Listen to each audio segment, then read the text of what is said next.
Here we go, spawning in the top right-hand corner of Ancient Cistern, we have the South Korean Protoss player representing his new team, Twisted Minds. It is Classic. And spawning.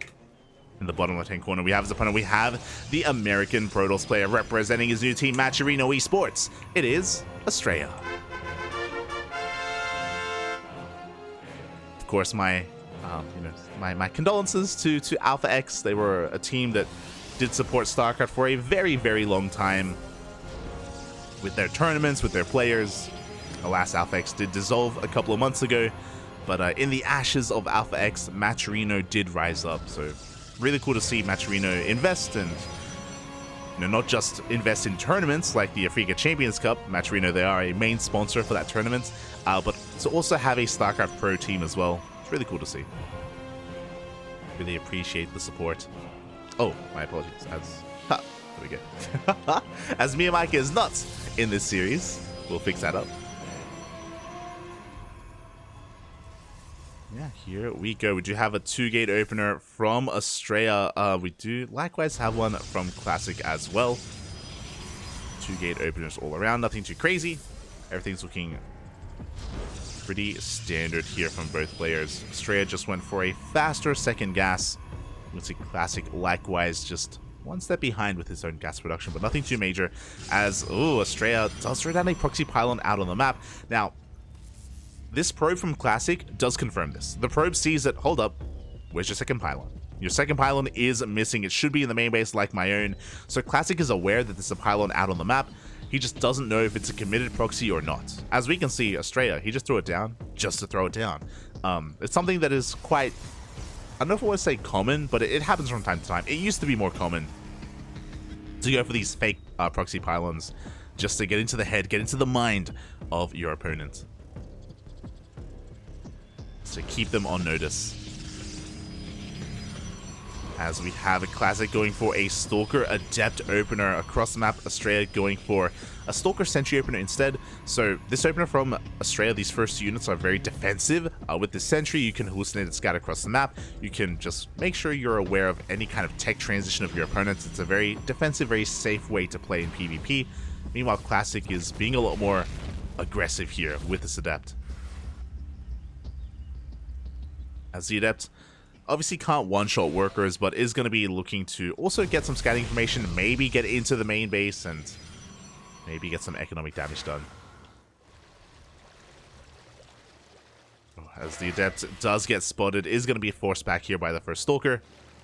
He's going to try to shade on past, but there is a probe waiting for him, waiting to wall off.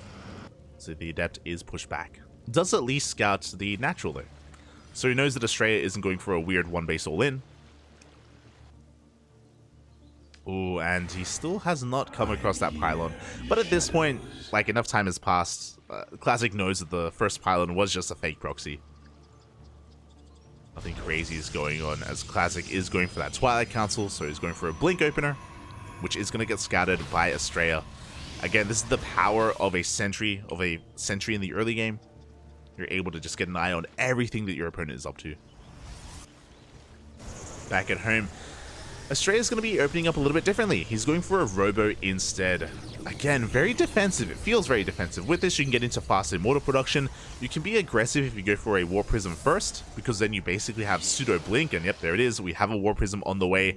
Astrea making use of that proxy pylon. He's pushing out across the map with every single one of his Stalkers. He's ahead in the Stalker count, and he's going to have quote-unquote Blink faster than his opponent. As Blink still just now started, the Prism is going to hit first. He's going to have the ability to micro-control his Stalkers and try to snowball out of control. It looks like he comes across one Stalker already. Can he pick it up? Up! Doesn't quite get it. Immortal is on the way behind this as well. Astrea barely saturating his natural base. Again, he wants to be very aggressive instead. Classic 10 workers ahead of Astrea, but Astrea, he doesn't care too much about that. He cares more about being aggressive, about pushing out. He's going to be waiting for those Immortals first. Still have our first one on the way. Prism is going to be diving into the main base. We have 2 Adepts in that Prism. 2 Adepts do one-shot a probe. So this could do quite a lot of economic damage.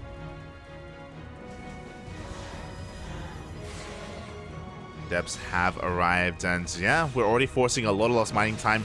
We don't get any probe kills, a good pull away from Classic. Let's go back to mining. Meanwhile, back at home, we have one Immortal. We have a second one on the way. Classic already working on his third. Astrea. Still pretty all in. Like, every now and then he makes like one probe, but for the most part, he's just focusing on his warp-ins, focusing on his push. Looking at the units count. He does have a superior army because of these Immortals. These Immortals pack a massive punch, but Classic has Blink. So he's going to have the ability to out-control and out-position his opponent. He has more micro capabilities. The army has been spotted. Proxy Pylon is going to get shut down. This will supply block Astrea. Oof. A brutal supply block. He cannot warp in. Classic is getting ready to come in from behind. So we're diving on top of this army. The shield battery overcharge is popped. Shield battery is going to get focused down. That prism is barely going to survive. Oh, there's no high ground vision. Prism is out of range of those stalkers. And even forces a recall. And Classic is in a lot of trouble. He doesn't have a shield battery. Doesn't have an overcharge. The Immortals are still standing strong. The Prism has arrived. You can see that Classic is trying to drag the army over towards the third. He's trying to buy time.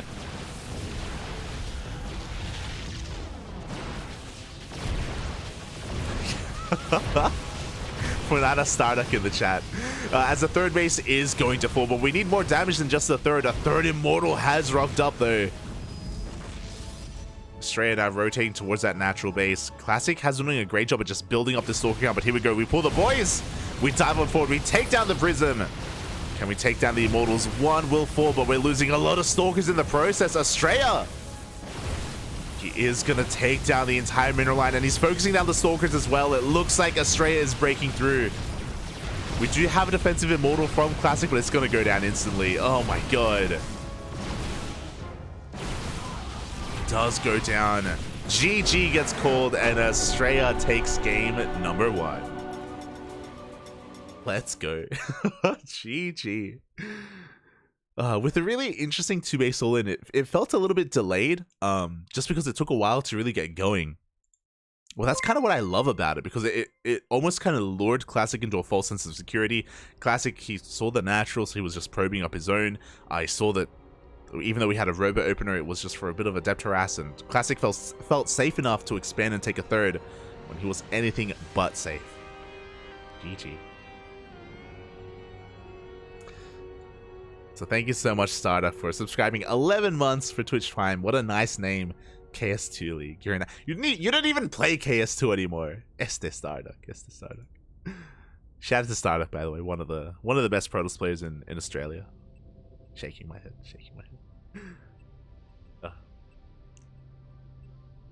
As we are going to be diving into game number 2.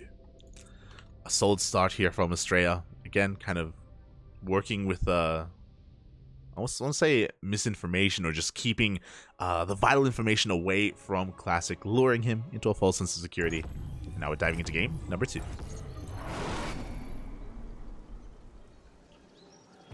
And spawning in the top left-hand corner of Babylon, we have the South Korean Protoss player representing Twisted Minds. It is Classic.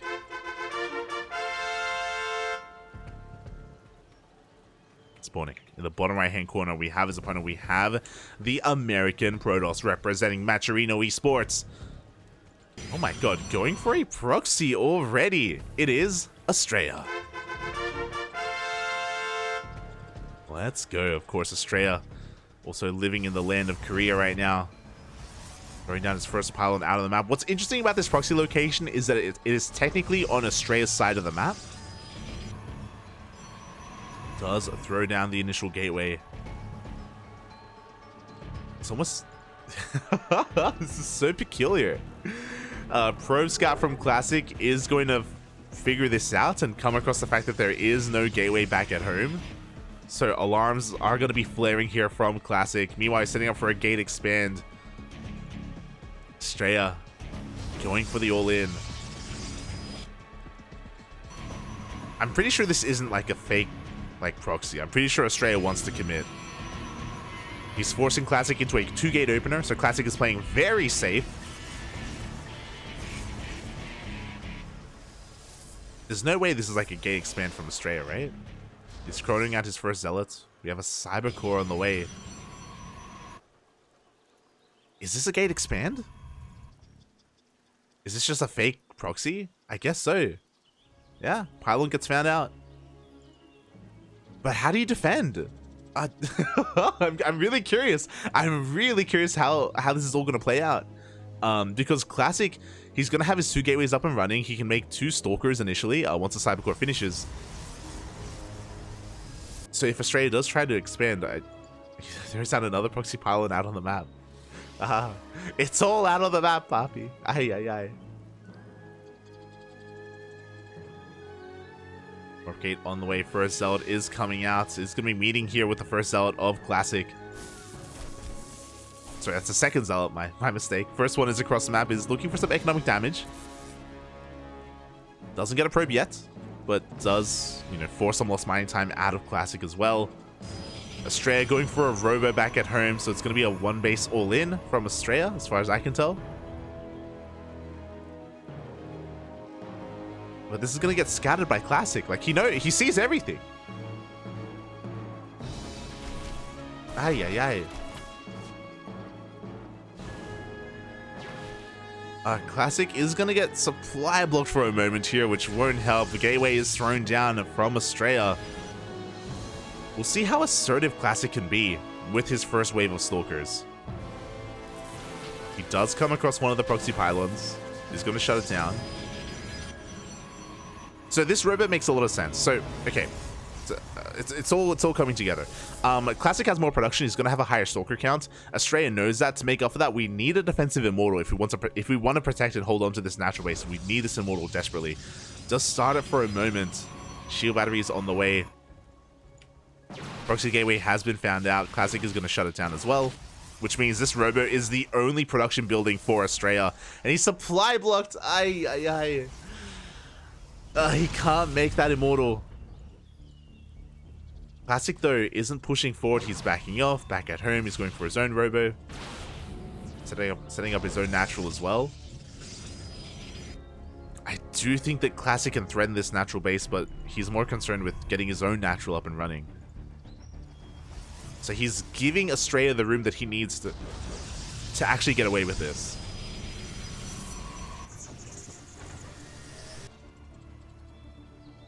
We have 5 Stalkers and 1 Sentry to only 2 Stalkers of Astrea, and no production. But again, Classic, he's just more... He's respecting Astrea quite a bit. I mean, if we look at his vision, Classic actually doesn't know that Astrea is expanding.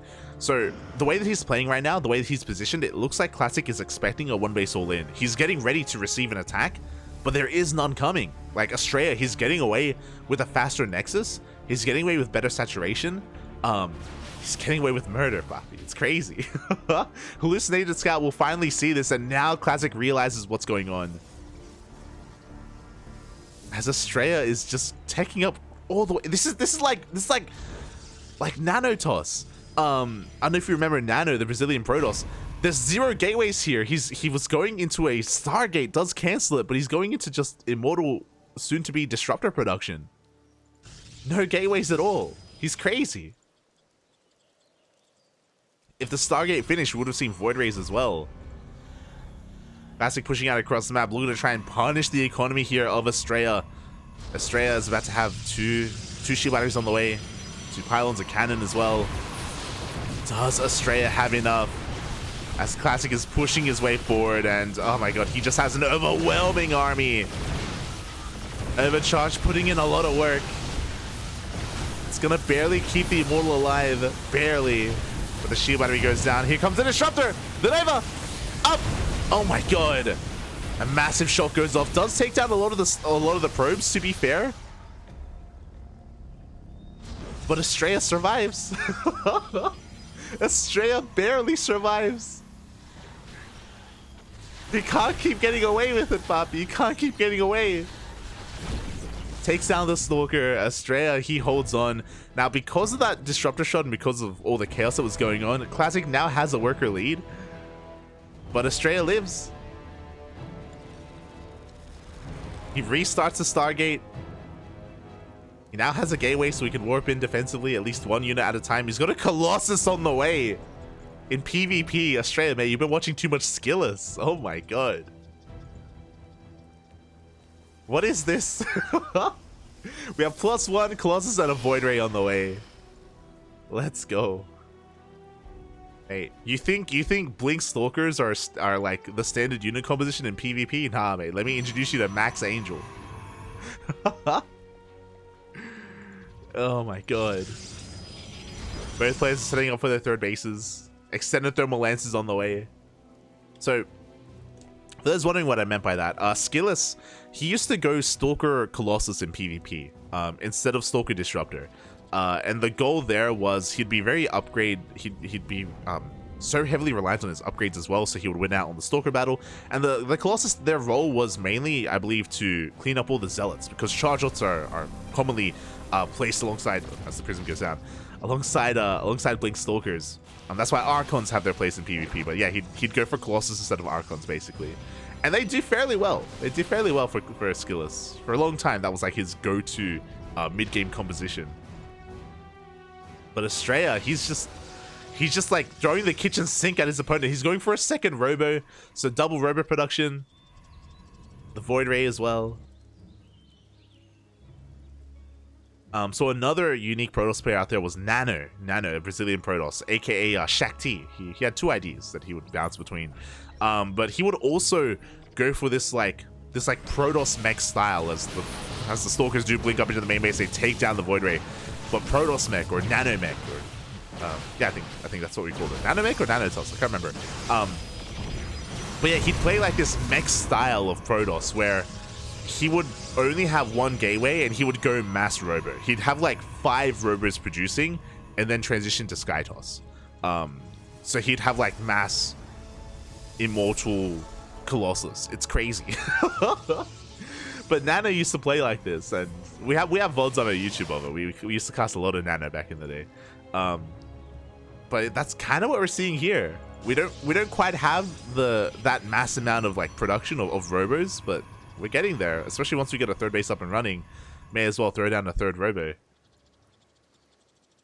Astrea, he's crazy.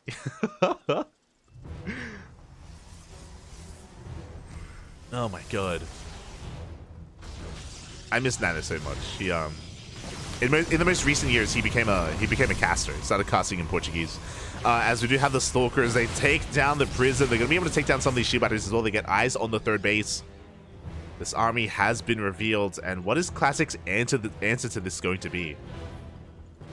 I do think that the best response to Immortal Colossus like this, we can see that Classic is trying to get into his own Immortals. He's trying to, I don't like this, he's trying to like meet the production of his opponents, but like Classic is going to straight up be behind in the Immortal count. I feel like going for Stargates is the better call. Going for Stargates and trying to go into Skytoss would be better against this, but here we go. Classic is pushing in.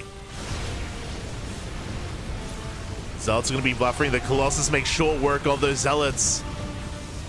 Oh my god, we have, what, 3 shield batteries behind this? Cannons are depowered. The third base is looking a little bit more vulnerable, a little bit more exposed. Classic, though, is being forced back. He can't tangle with his army. Oh no! And Immortal gets caught out. Immortal does go down for free. Classic working towards Archons. Temple Archives just now finishing up. I don't know how I feel about the Temple Archives, to be fair. I don't. Oof. That's the range from those Colossi are insane. We have 2 more Colossi in production. We can see Classic, he's throwing down his own Robotics Bay. He's throwing down whatever he can. He does have Archons coming out as well. I don't know what the goal of these Archons are going to be. Typically in PvP, Archons are great against dealing with like gateway units. Not so much Robo.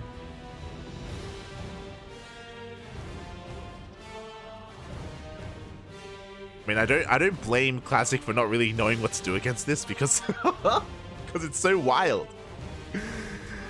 As Astrea is beating Classic into Sky Toss, we have Stargate and the Fleet Beacon on the way. Yeah, this is exactly what Nano would do. Like, he'd go Mass Robo and then transition into Sky Toss.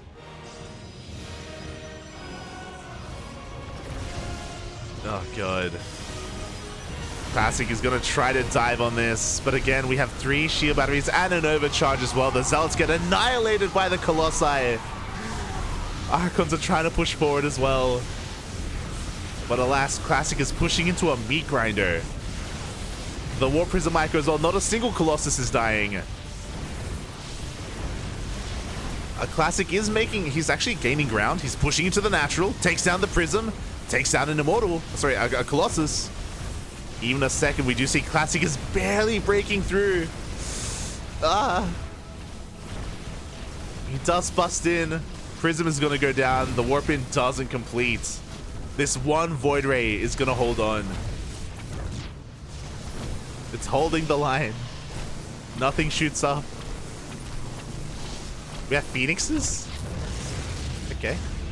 I assumed that this was going to be for, especially with the Fleet Beacon, and I'm pretty sure this is supposed to be for carriers, but we're going into Phoenixes and Void Rays. Sure, why not? Okay. Just trying to make whatever we can at this point.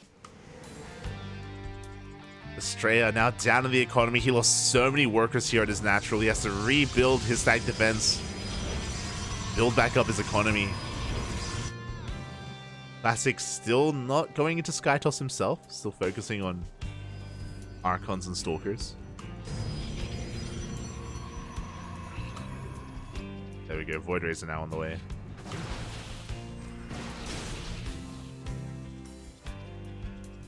Oh boy. Here comes the second wave. Classic is going to try to bust in once again. This time there's significantly less on the ground to defend. Oh, we go for the full wall. The Stalkers blink on 4. They take down both the Colossi. I think Classic has enough.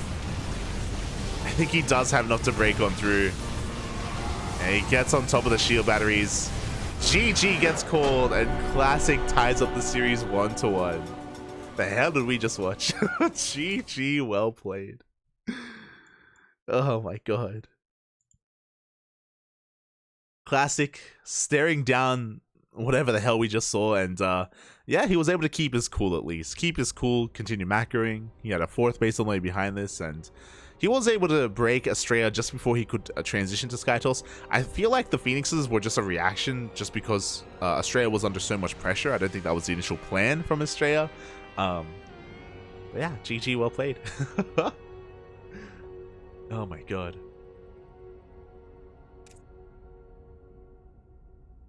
GG.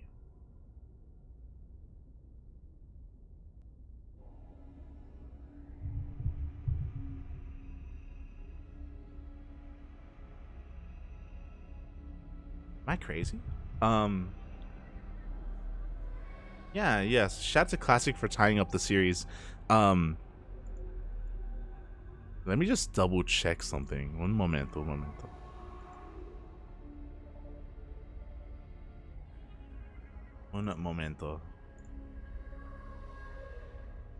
I don't see a game 3.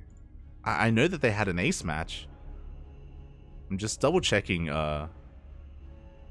what was given to us.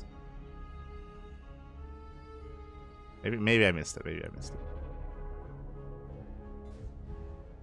Oh, it's gonna be such a shame if... Yeah, oh, that's such a shame. So, unfortunately, the 3rd game wasn't collected. Unfortunately, it wasn't collected by the KSL admins or by any of the casters. Oh my god, so we don't get game 3! Papi, not like this. I just checked the replay pack, and yeah, we only have 2 games. Well, because we only have 2 games, I can let you know. Astrea won. Astrea won the series. He did win the series. Unfortunately, we only got 2 out of the 3 games that we got to cast. I'm pretty sure the first game that we casted on Ancient Cistern, I think that was the ace match. And this game on Babylon was game 2, so we missed out on game 1. which is such a shame. I would have loved to have seen how Astrea would have won another game here against Classic, but he did. So unfortunately, we don't have the replays. We just don't know. It wasn't casted by any of the casters at the time either. But yeah, GG. Congratulations to Astrea. We don't know how he did it, but imagine if he won with that style, with like that mass like Colossus Immortal like Stargate nonsense. It would have been amazing. It would have been beautiful. GG. Well played, Astrea. Did take the series.